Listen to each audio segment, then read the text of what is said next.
En medio de mi boda, mi futura suegra dijo: «Entrega tus 10 condominios o esto se acaba ahora». Caminé hacia el micrófono y hice 3 anuncios propios. Estaba sosteniendo las manos de Ethan cuando su madre se levantó y caminó hacia nosotros. Al principio, pensé que algo había pasado. Un problema médico, un desmayo, una pequeña emergencia que necesitaba atención. Linda Crawford tenía una forma de moverse por las habitaciones como si las poseyera, así que su paso no me alarmó de inmediato. Los invitados rieron nerviosamente, como lo hacen las personas cuando no están seguras si algo es parte del programa. El eficiente reverendo Paul Garrett, con 22 años de experiencia en bodas, se detuvo en medio de una oración y la siguió con la mirada. Luego ella llegó al pasillo y tendió su mano hacia el micrófono. Y cuando el reverendo Garrett, demasiado sorprendido para rechazarla, se lo entregó. Cuando Linda Crawford se volvió hacia nuestros 212 invitados en Lakeside Terrace en Columbus, Ohio, un sábado de junio a las 4:17 de la tarde, entendí que lo que estaba sucediendo no era una emergencia, era un ultimátum. «Vanessa», dijo,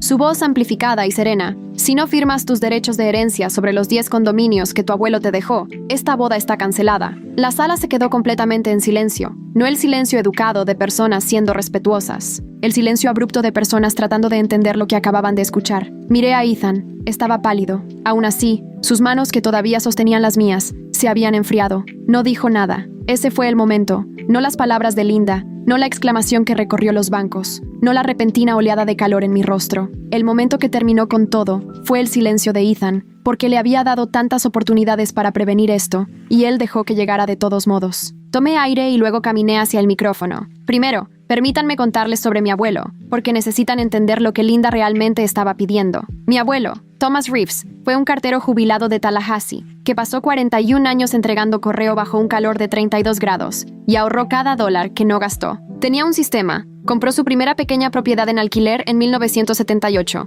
luego otra en 1985, y luego 2 a principios de los 90 cuando el mercado cayó y todos los demás estaban vendiendo. Para cuando estaba en la preparatoria, tenía un portafolio de 10 condominios en el área de Tampa Bay, todos pagados, todos generando un ingreso constante por alquiler. No era un hombre ostentoso. Condujo un Honda Accord 2003, hasta que llegó a los 240,000 millas. Usaba las mismas 4 camisetas de iglesia rotativas, compraba cereal genérico y café de marca, y decía que la diferencia te decía todo sobre las prioridades de un hombre. Lo que construyó no fue suerte. Fueron 4 décadas de disciplina, de un hombre que comenzó con nada. Cuando tenía 22 años, 6 meses antes de que falleciera por insuficiencia cardíaca congestiva, me llamó a su cocina y se sentó frente a mí con una taza de café, sus gafas de lectura y una carpeta. «Quiero que entiendas lo que te estoy dejando», dijo. «Y quiero que entiendas por qué», explicó el fideicomiso. Había trabajado con un abogado de sucesiones, Harold Sims, J.D., 35 años en planificaciones patrimoniales y derecho sobre fideicomisos, en una oficina en Tallahassee llena de fotografías de personas como mi abuelo, que habían construido cosas despacio y querían que fueran protegidas, para estructurar todo dentro de un fideicomiso irrevocable. Las propiedades no podían ser embargadas por acreedores. No podían ser tocadas por un cónyuge sin mi consentimiento.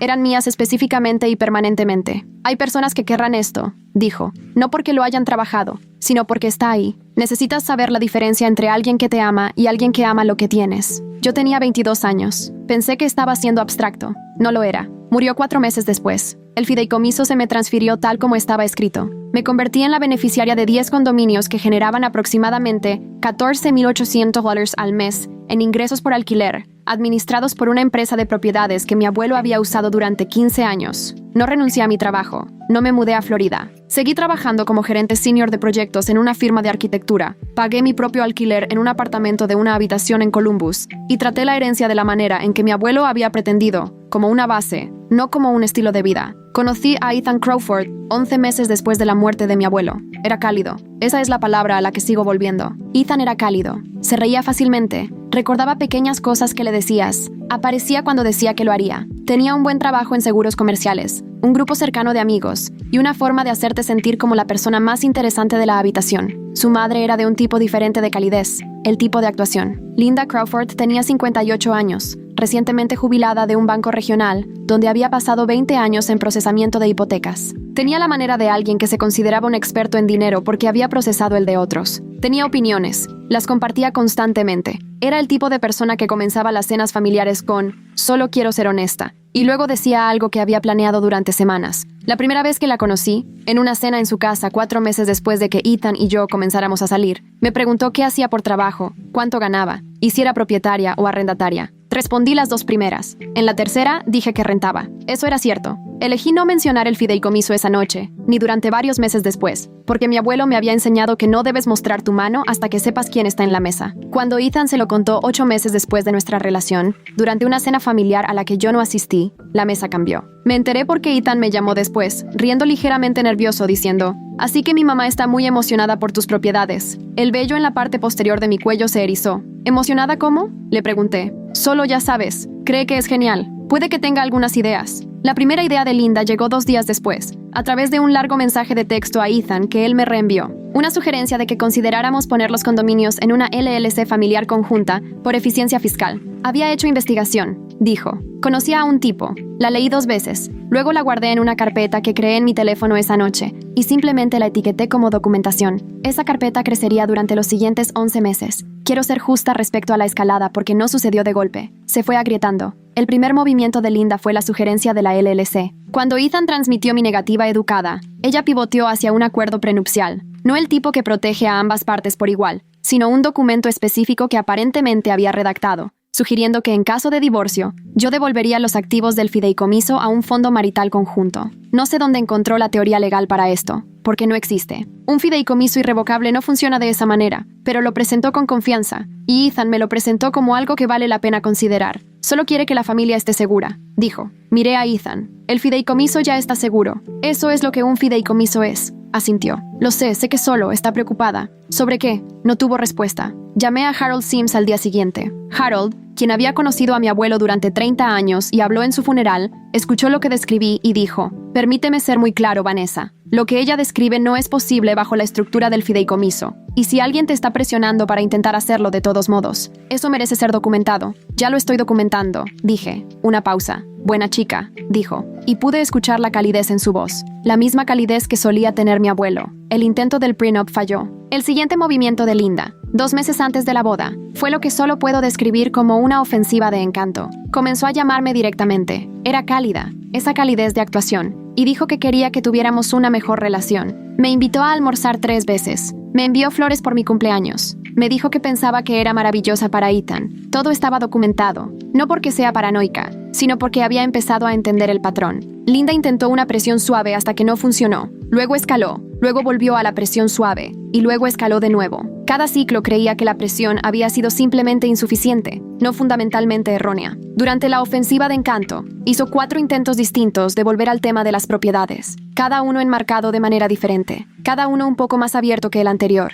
Dije que no cada vez. Con calma, claramente. Una vez por escrito, ella le dijo a Ethan que yo era fría. Ethan me dijo que solo era apasionada por la familia. Esa fue la primera vez que sentí el peso específico de estar sola en una relación, mientras técnicamente todavía estaba en una. Empecé a ver a la doctora Marlene Hoffa, una psicóloga licenciada y terapeuta de pareja en Columbus, con 16 años de experiencia en práctica privada, aproximadamente 6 meses antes de la boda. No porque estuviera en crisis, sino porque quería a alguien sensato que me ayudara a ver la dinámica con claridad. La doctora Hoffa tenía la costumbre de hacer preguntas que te hacían darte cuenta de lo que ya sabías, pero no habías dicho en voz alta. Cuando Ethan dice que su madre solo es apasionada, preguntó durante nuestra 4ª sesión: ¿alguna vez dice eso de ti? Cuando estás apasionada por algo, pensé en ello. No, dije. Asintió. No presionó. Escribió algo en su cuaderno. Pensé en esa sesión durante días. El mensaje que rompió todo llegó 6 semanas antes de la boda. Vino de Ethan, no de su madre. Esa fue la cosa. Estábamos al teléfono, hablando sobre los arreglos de asientos, y mencioné de nuevo que no iba a cambiar nada sobre la estructura del fideicomiso y que necesitaba que su madre entendiera eso. Él había estado callado por un momento y luego dijo: «Vanessa, solo creo que si renuncias a una pequeña parte de eso, pones 2 o 3 de los condominios en una cuenta conjunta, ella se relajaría, y todos podríamos avanzar». La conversación ocurrió a las 9:43 p.m., un jueves. Lo sé porque tengo la grabación. Había empezado a grabar las llamadas telefónicas con Ethan 3 semanas antes, no por manipulación, sino por claridad, porque había notado que a veces salía de las conversaciones con él genuinamente insegura sobre lo que se había dicho, lo que luego reconocería como un signo de algo, aunque en ese momento me decía a mí misma que solo estaba estresada. Me senté en el suelo de mi cocina después de que colgamos y lo reproducí. Solo pon 2 o 3 de los condominios en una cuenta conjunta. 2 o 3 condominios, valorados en aproximadamente $380,000 a $490,000 en conjunto conservadoramente. Los 40 años de disciplina de mi abuelo simplemente se estaban separando, entregándose para relajar a su madre. Llamé a Harold Sims a la mañana siguiente. Le conté lo que Ethan había dicho. Le dije que me estaba casando en 6 semanas y que necesitaba que estuviera allí. Harold estuvo callado por un momento. Luego, ¿quieres estar preparada o quieres estar segura? Ambas, dije. Entonces iré a Columbus. Dijo. Estaré en la sala. La semana antes de la boda fue, en apariencia, bien. Ethan estaba atento. Linda envió un regalo. Un juego de toallas personalizadas. Las de él y las de ella. Nuestros nombres bordados en hilo azul marino. Se lo agradecí por mensaje. Ella respondió con un emoji de corazón. Lo documenté. La noche antes de la boda, me senté en la mesa de mi cocina con mi teléfono y mi cable de carga y la carpeta de documentación. Y leí a través de 11 meses de mensajes guardados. Capturas de pantalla de mensajes de texto de Linda. La propuesta de LLC reenviada. El marco del prenup. Las 4 menciones casuales de las propiedades durante la ofensiva de Encanto. La grabación de la llamada telefónica de Ethan. Mis manos no temblaban. Habían dejado de temblar en algún momento de abril, cuando finalmente entendí lo que realmente estaba sucediendo, y empecé a trabajar con ello en lugar de en contra. Ahora mis manos estaban simplemente quietas, y mi pecho muy calmado, de la manera particular en que la calma llega cuando ya has tomado una decisión y solo estás esperando que el mundo se ponga al día. Llamé a la doctora Hoff a las 8 en punto. Ella me había ofrecido sus servicios para emergencias. ¿Estás bien?, preguntó. Sí, dije. Solo quería decir que creo que sé cómo va a ir mañana. Una pausa. Cuéntame, una de 2 cosas. O todo está bien, la boda ocurre, y Linda ha aceptado la realidad. O ella hace un movimiento, y yo respondo a ello. ¿Y estás preparada para la segunda opción? Miré a mi cocina, al mug que mi abuelo me había dado. El que decía Reeves en letras grandes que había conseguido como broma por el Día del Padre, y lo había guardado porque era suyo. A la carpeta de documentación en mi teléfono. A los documentos del fideicomiso en mi bolso. Harold estará en la tercera fila, dije. La doctora Hoff estuvo callada por un momento. Luego, Vanessa, pase lo que pase. Sabes quién eres. Eso no es nada. No, dije. No lo es. Quiero contarte cómo se ve Lakeside Terrace, porque su belleza es parte de la historia. Está situada en un lago artificial en Columbus. Sálivos arrastrando sus dedos en el agua. Un arco blanco de madera entrelazado con flores al final de un pasillo exterior. 212 sillas blancas dispuestas en filas perfectas. La luz de junio a las 4 de la tarde es dorada. El aire huele a hierba cortada y a lo que sea que el coordinador haya utilizado. Gardenia, creo. O algo cercano. Yo había elegido este lugar. Yo había pagado mi parte del depósito. Había caminado por este pasillo 2 veces en los ensayos. Cuando caminé por tercera vez en mi vestido, viendo la cara de mi padre al frente, viendo la cara de Ethan, abierta y nerviosa, y pensé genuinamente feliz. Me permití sentirlo, la belleza de eso, la posibilidad. No soy alguien que cierra sus sentimientos antes de saber que es necesario. Le di el momento completo que merecía. Cuando la música se desvaneció, y el reverendo Garrett abrió sus notas y los invitados se acomodaron y mi padre se sentó, estaba presente, estaba allí, estaba sosteniendo las manos de Ethan, y pensando que lo amaba, y esperando que lo otro, la conciencia específica que se sentaba tranquila en la parte posterior de mi mente, siguiera siendo innecesaria. Durante 40 segundos, creí que podría ser. Luego, Linda se levantó. La observé caminar hacia adelante. La risa nerviosa de los invitados reverberó a través de las sillas, como si algo hubiera tocado la superficie del agua. El reverendo Garrett se detuvo, y Linda caminó hasta que estuvo al borde del arco, y extendió su mano hacia el micrófono. Y el reverendo Garrett, bendecido, estaba procesando en tiempo real. Se lo entregó. Se volvió hacia mí. Vanessa, si no renuncias a tus derechos de herencia sobre los 10 condominios que tu abuelo te dejó, esta boda se cancelará. Silencio. No calma. No murmullo. El silencio físico específico de 212 personas, sacándose a sí mismas de su propia respiración. Miré a Ethan. Había palidecido. Sus manos, que aún sostenían las mías, estaban frías y húmedas. Su boca estaba ligeramente abierta, y miraba a su madre con una expresión que no podía nombrar de inmediato. No era exactamente shock. Era la mirada de alguien observando algo que sabía que era posible. Sucediendo. Él sabía que esto era posible. Susurró. Tal vez deberíamos hablar de esto en privado. Tal vez deberíamos hablar de esto en privado. 11 meses de documentación. Harold Sims en la tercera fila. La voz de la doctora Hoffa en mi cabeza la noche anterior. Y Ethan diciendo en privado. La palabra de alguien que quiere ganar tiempo, que piensa que el problema es la audiencia y no la solicitud. Algo se asentó en mí, limpio y definitivo, como una puerta cerrándose en un pasillo muy largo. Solté sus manos. Caminé hacia Linda. Ella ya estaba preparándose para decir algo más. Pude ver cómo inhalaba. Extendí mi mano y esperé. Me miró. Luego me entregó el micrófono. 212 personas miraron. Tomé aire. En realidad, Linda, dije, también tengo algunas cosas que decir. Mi primer anuncio fue simple. No voy a firmar nada. Ni hoy. Ni mañana, ni nunca. Miré a los invitados, a mis amigos de la universidad en la cuarta fila, a la hermana de mi madre que había volado desde Atlanta, a mis compañeros de trabajo de la firma de arquitectura. Mi abuelo pasó 41 años construyendo esos activos. Confió en mí para administrarlos. no entregarlos a personas que confundieron el control con el amor. La cara de Linda se oscureció. Un murmullo recorrió a la multitud. Ella comenzó a hablar. Yo seguí adelante. Mi segundo anuncio. Saqué mi teléfono. Esto no vino de la nada. Oí a Ethan decir mi nombre detrás de mí. No me detuve. Durante los últimos 11 meses, he guardado cada mensaje relacionado con la presión sobre mi herencia. Abrí la carpeta de documentación, mensajes de texto de Linda, propuestas reenviadas y grabaciones. El murmullo se hizo más agudo. Ethan dijo, Vanessa. Le pregunté a Ethan 3 veces en privado si apoyaba que mantuviera mis activos en el fideicomiso. 3 veces dijo que sí. Lo miré. Él había caminado unos pasos hacia adelante.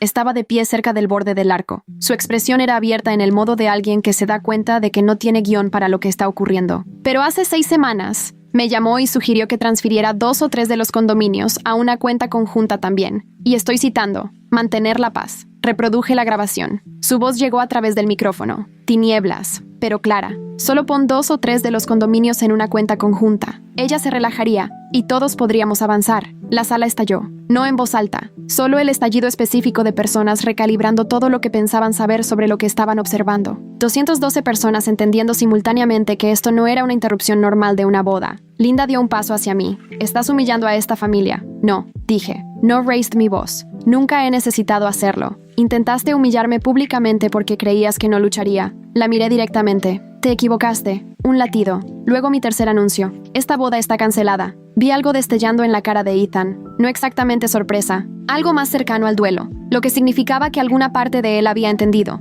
No porque lo amenazaste. Porque no me voy a casar con un hombre que me observa ser presionada. Y lo llama un compromiso. Linda estaba hablando. Algo sobre la familia. Sobre lo que estaba desperdiciando. Sobre la ingratitud. Lo escuché como escuchas el ruido de otra habitación. Me volví hacia mi dama de honor. Mi mejor amiga, Camille, que estaba de pie a mi izquierda, sosteniendo su ramo con ambas manos, con una expresión que solo puedo describir como finalmente. Le entregué el mío. Luego me volví hacia los invitados. La cena está pagada. Por favor, quédense. Disfruten de la tarde. Esto no es su culpa. Y quiero decir eso. Un momento de quietud colectiva. Luego miré a Linda una vez más. Mi abogado de fideicomisos está aquí, dije. Él escuchó todo. Desde la tercera fila, Harold Sims, JD. 35 años en planificación patrimonial y derecho de fideicomisos, que había conocido a mi abuelo desde 1989. Se levantó. Tenía 71 años. Era compacto. Vestía un traje gris. Miró a Linda con la calma de un hombre que ha visto muchas cosas y rara vez se sorprende por ninguna de ellas. Para que conste, dijo de manera deliberada, el fideicomiso fue estructurado específicamente para protegerla de situaciones exactamente como esta. La sala cambió. Podías sentirlo cambiar, no solo en el murmullo,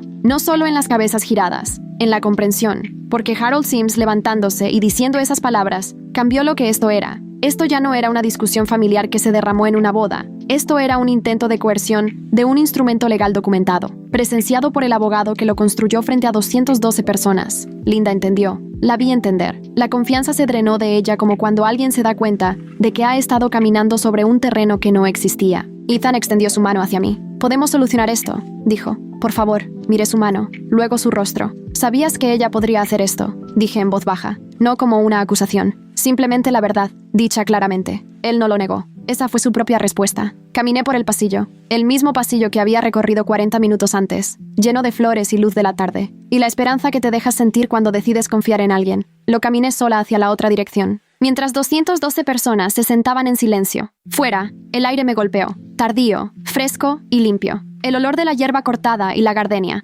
Estuve allí por un momento y respiré. Lo que pasó en los 3 meses después es menos cinematográfico que la boda, pero de alguna manera, más importante, las consecuencias inmediatas. Camille salió en 4 minutos. Agarró ambas mis manos y dijo, «Tu abuelo habría aplaudido». Me reí, realmente me reí. Y ese fue el momento en que supe que iba a estar bien. Harold Sims salió poco después. Se sentó conmigo en un banco cerca del lago y me dijo que la conducta de Linda podría constituir un intento de coerción bajo la ley de Ohio, dependiendo de cómo hubiera enmarcado sus demandas en comunicaciones escritas anteriores. Preguntó si había mantenido la documentación. Le entregué mi teléfono. Scrolleó durante mucho tiempo sin expresión. «Vanessa», dijo, «tu abuelo sabía exactamente lo que estaba haciendo cuando te nombró beneficiaria». No pude hablar por un momento. Él acarició mi mano y dijo que estaría en contacto. Mi terapeuta, la doctora Marlene Hoffa, me llamó a las 7 p.m. esa noche. Le había enviado un mensaje de un solo palabra, tercera opción, y hablamos durante 90 minutos. Ella fue cuidadosa y clara,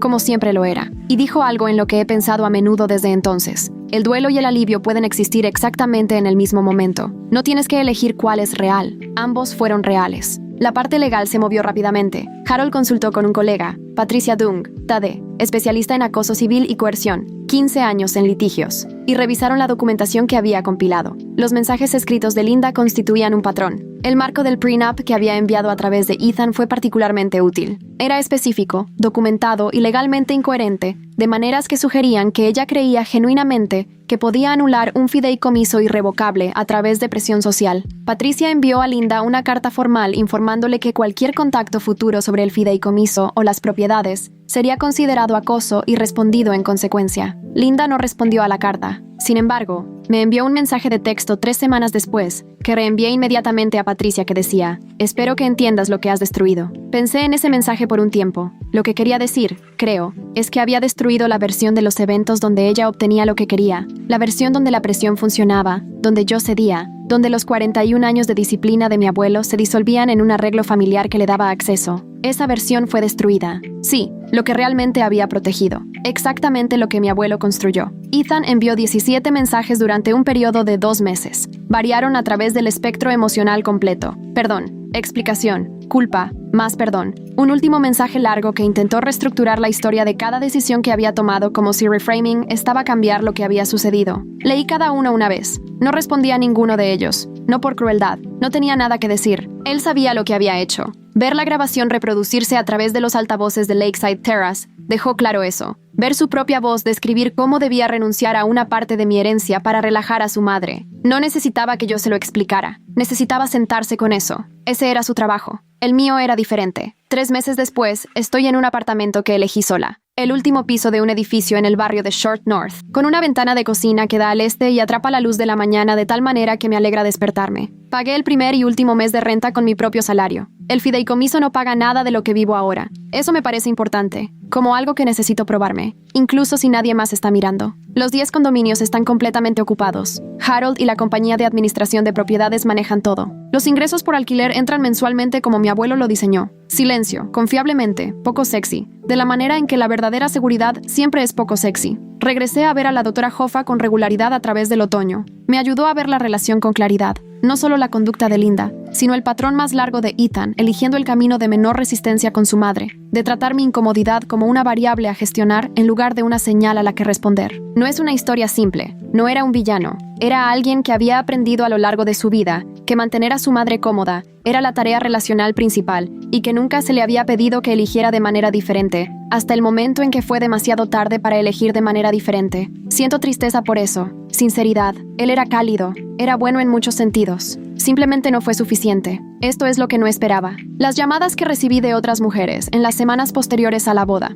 2 de su familia, primas. Ambas dijeron alguna versión de siempre ha sido así. Y lo siento por lo que te pasó. Una de una amiga de la universidad que había estado en la boda y lloró cuando me vio caminar hacia el altar sola. Y llamó para decirme que había estado en una situación similar durante años y no había sabido cómo nombrarla. Una de una mujer que nunca había conocido. Amiga de una amiga que escuchó la historia y me preguntó cómo había mantenido organizadas las documentaciones. Le envié el sistema que había construido. Ella respondió: «Gracias. Necesitaba ver que esto era posible». Eso significó más de lo que esperaba. Mi abuelo solía decir: «El árbol que se dobla en la tormenta sobrevive. El que ya estaba vacío cae». Dijo muchas cosas así, las cosas que suenan como galletas de la fortuna hasta que estás de pie en el viento. Y te das cuenta de que el hombre era un ingeniero. Construyó cosas para durar. Las construyó para soportar exactamente esto. Y cuando llegó la tormenta, en forma de una procesadora de banco jubilada con gafas de sol de gran tamaño, con un micrófono y 40 años de dinero de otras personas coloreando su sentido de derecho, todo lo que él había construido se mantuvo perfectamente sin una sola concesión. En el banco afuera de Lakeside Terrace esa noche,